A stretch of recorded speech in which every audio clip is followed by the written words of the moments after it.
Man, Arsenal is gonna kill me one day, bro. I'll kid you not. So here's my thoughts about the game that just happened between Arsenal and Brentford. Alright, boom, just a quick rundown. We played with a 4-2-3-1 with Leno in as a keeper, Tierney, Mario, White, Chambers in defense, Xhaka, Lokonga, Smith Rowe, Pepe, Martinelli as a midfield 5, and Balogun up top. Alright, so before the game, we found out that Lacazette and Pierre-Emerick Aubameyang were not going to play because of some illness, and Ronaldo, but who gives a fuck? He wasn't going to play either way, any fucking way. We started well. We started very well, and then I don't know what the fuck happened. I have no idea what happened. After 15 minutes, it was like Brentford just went back to Africa and got some jujus and came back, because we couldn't do shit. Like, we couldn't do shit. It's like we was playing Manchester City or some shit. Here's the problem that I have, right? If at the beginning of the season you cannot match the intensity of a championship club, then I don't know what the hell you're supposed to do when you face Chelsea or Manchester City next week, because this is just the first game. Like, this is supposed to be your easiest game. It's not supposed to be hard. Let's just keep it real. Yeah, Brentford is alright, but they did go to the playoffs in their own season last year, so I don't know what the fuss is about. Let's just keep it real. Arsenal, we have a problem. We really do. And before yesterday, I was trying to keep positive, trying to be like, yo, we can make the Champions League. Yes, we can make the Champions League. I still believe that shit. But we will not make the Champions League if we can't even match the intensity of a championship team. I mean, they wasn't even ready for us. Let's just keep it real. Our lineup changed at the last hour, so they didn't have the chance to prepare for us. But we had like 2 months to prepare for the fucking bees. 2 changes in your first team can take you from well, not a good team, but a decent team, to a whole web of bullshit. Like, what the hell is going on? I don't even know, but I'm rambling on. So after 22 minutes, I don't know what his name is, Sergio Caninos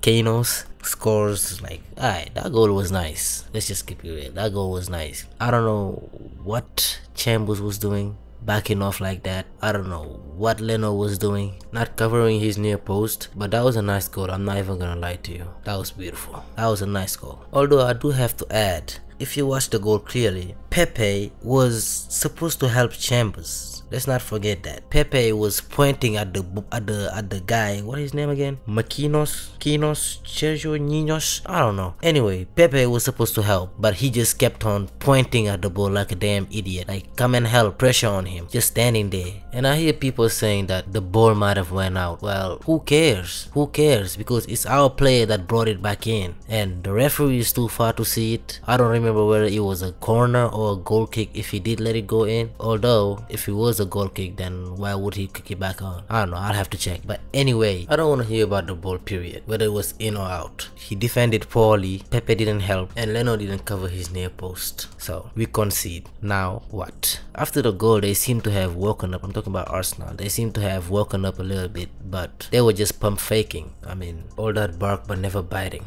Who cares about that? Get the ball and score. But all that sideways passing, get the ball, pass to the player near you, and then bring it back, and then do the same thing again, bring it back, do the same thing again, bring it back. Like, that's never gonna score you a goal. That will never score you a goal. You gotta be proactive in your attacking. Now, the second half was very good. I'm not even gonna lie to you. The second half, I enjoyed it. And when Saka got on, man, I was in the group chat talking all that shit like, yo, we're gonna score 2-3 goals and we're gonna win this. Lo and behold, Arsenal defense strikes again. We literally let these motherfuckers get a free header inside our box.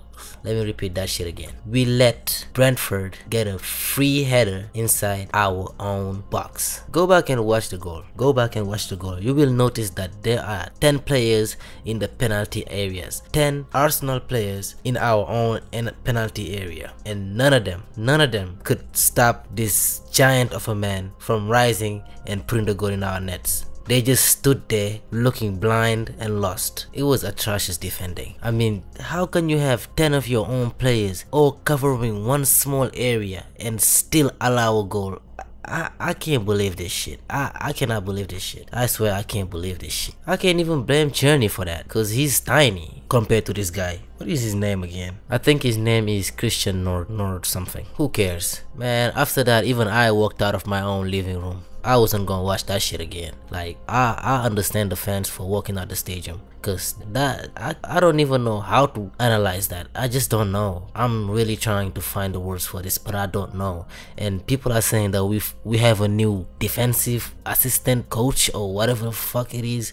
How the fuck are we conceding these kind of goals? How are we conceding these kind of goals? I just somebody just tell me how. How is this Arsenal's team? How? I didn't want to make a quick reaction video because I was angry, and really if I tried to make it, I would just be speaking some bullshit that I couldn't back. But now that I'm really freshened up, this shit is really hilarious. This, if I was an Arsenal rival right now, I would be cracking up. But I still believe this is just the first game. We have 37 more to go. We can do better. I just hope Aubameyang can go back to his old self. I'm not gonna sit here and blame the manager like everybody is doing. Even though I know he's trash and I want him to fuck out of our club, I'm not gonna sit here and blame him. And this season, I'm not gonna sit here and cuss out VAR every chance I get. I'm not gonna do that either. If we don't score, we don't score because we are trash. We've bought mid-table level players, and that's the kind of delivery we're gonna have. Ben White, 50 million. He's a mid-table player. He's now 50 million. Lokonga, I like him. I like him a lot. He's very calm, collected, everything I wanted Xhaka to be, but he's not. So we just have to see. Anyway, in conclusion, Arsenal is trash. Arteta is trash. I like Lokonga. Smith Rowe did well, and who else? Chernia did well. Everybody else can fuck off. The ref included, because we don't fuck with refs out here. I just have one thing to add. Today our problem wasn't that we didn't create chances. No. Today our problem was that we didn't score, or we weren't shooting enough, because I believe we created chances. I believe we had players that could deliver for us. Okay, I just didn't agree with the Martinelli substitution for Reiss Nelson. I'm sorry, Reiss Nelson. What has he done to ever even warrant a chance? I'd rather we play Nketiah than put Reiss Nelson, because every time I've watched him play, he's just been awful, absolute shit. Like, I want him to get better, you know, work on his on himself, on his skills. He got skills, but he's just not confident. He gotta get that up, because we ain't got time for that. Alright, get your shit together. Final ratings: Smith Rowe 7, Lokonga 7, Journey 5. Everybody else, fuck off.